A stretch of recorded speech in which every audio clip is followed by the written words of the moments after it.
যে এই যে জুলাই বিপ্লব বা গণ অভ্যুত্থান দিবস আজকে সারা বাংলাদেশে পালিত হয়েছে। বাংলাদেশের প্রত্যেকটা রাজনৈতিক এবং সামাজিক দল বিভিন্ন কর্মসূচি দিয়েছিল, সভা, সেমিনার, মিছিল, মিটিং। তো এই যে এইগুলো আমাদেরকে স্মরণ করিয়ে দেওয়ার জন্যই মূলত প্রত্যেক বছরের আয়োজন।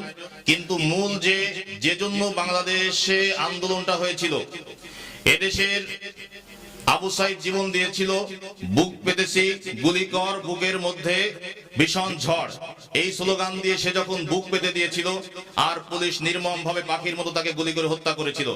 এই যে আবু সাইদ জীবন দিল, এরপরে মীর মুগ্ধ সে পানি পানি পানি বলে ফেরিওয়ালার মতো এই জুলাই যোদ্ধাদের সাথে পানির সেবায় নিয়োজিত ছিল। এই মীর মুগ্ধ জীবন দিয়ে চলে গেল। এভাবে করে প্রায় 2000 ছাত্র, তাওহীদি জনতা, দিনমজুরি, এভাবে করে এই দেশের মানুষ যে জীবন দিয়েছে কিসের কারণে? সেটা হচ্ছে এই রাষ্ট্র থেকে বৈষম্য দূর করে একটি আদর্শ রাষ্ট্র গঠন করার জন্য, এই রাষ্ট্রের মধ্য থেকে স্বৈরাচারকে চিরতরে বিদায় করার জন্য এই আন্দোলন ছিল। ইনশাআল্লাহ আলহামদুলিল্লাহ আমরা সক্ষম হয়েছিলাম যে আমরা স্বৈরাচার সরকারের পতন ঘটাতে পেরেছি। কিন্তু শুধু পতন ঘটালেই কিন্তু আমাদের দায়িত্ব শেষ হয়ে যাচ্ছে না। যেই জন্য আবু সাইদ জীবন দিল, যেই জন্য মীর মুগ্ধ সহ হাজার হাজার মানুষ জীবন দিয়েছে, যে রাষ্ট্র থেকে বৈষম্য দূর করতে হবে। আজকে আমরা যুব কল্যাণ পরিষদের ব্যানারে যারা এখানে রক্তের গ্রুপ নির্ণয় করলাম, আমরা শুধু অসুস্থ মানুষের পাশে দাঁড়িয়ে রক্ত দেবো এটাই নয়, আমরা ওই আবু সাইদ এবং মীর মুগ্ধর জীবন থেকে শিক্ষা গ্রহণ করব। আবু সাইদের মতো যদি জীবন দিতে হয় আমরা জীবন দেব, মীর মুগ্ধের মতো যদি রক্ত দিতে হয় আমরা রক্ত দেব। কিন্তু এই সমাজ থেকে শুরু করে এই রাষ্ট্রের মধ্যে দ্বিতীয়বার কোন ধরনের বৈষম্য এবং কোন ধরনের জুলুম শোষণ আমাদের সামনে আমরা সংগঠিত হতে দেব না। ইনশাআল্লাহ আমরা প্রতিজ্ঞাবদ্ধ হতে হবে।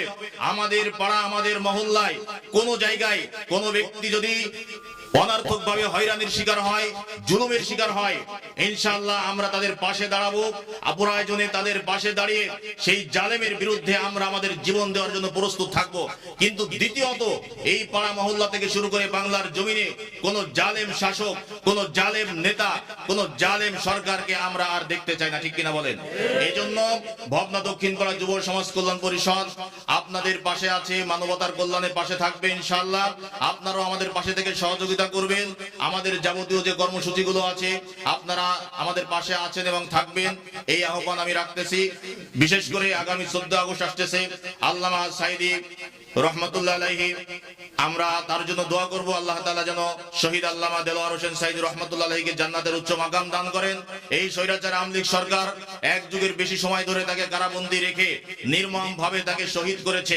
এভাবে করে আমরা জানি অসংখ্য আলেমদেরকে শহীদ করেছে। আমরা আল্লামা সাইদির একটা কথা বারবার স্মরণ করিয়ে দেয়, তিনি কিন্তু তার বক্তব্যে শেষ পর্যায়ে এসে বলেছিলেন যে ধৈর্য ধরো, মায়ের খাও, জেল খাটো, আল্লাহর জমিনে আল্লাহর রাজ কায়েম হবে ইনশাআল্লাহ। তো আমরা ধৈর্য ধরেছি, আমাদের নেতাকর্মীরা মায়ের খেয়েছে, আলেম উলামা মায়ের খেয়েছে, জেল খেটেছে, শহীদ হয়েছে। আমরা দেখতে পাচ্ছি যে বাংলাদেশে ইসলামী রাষ্ট্র অচিরেই কায়েম হবে ইনশাআল্লাহ। এই জন্য আমাদেরকে ধৈর্য ধরে দিনের উপরে অটল অবিচল থাকতে হবে, সামাজিক কাজ, মানবিক কাজ এগিয়ে আসতে হবে। আমরা সকলের প্রতি দত্ত আহ্বান রেখে, সকলের কষ্ট হচ্ছে, বক্তব্য এখানে শেষ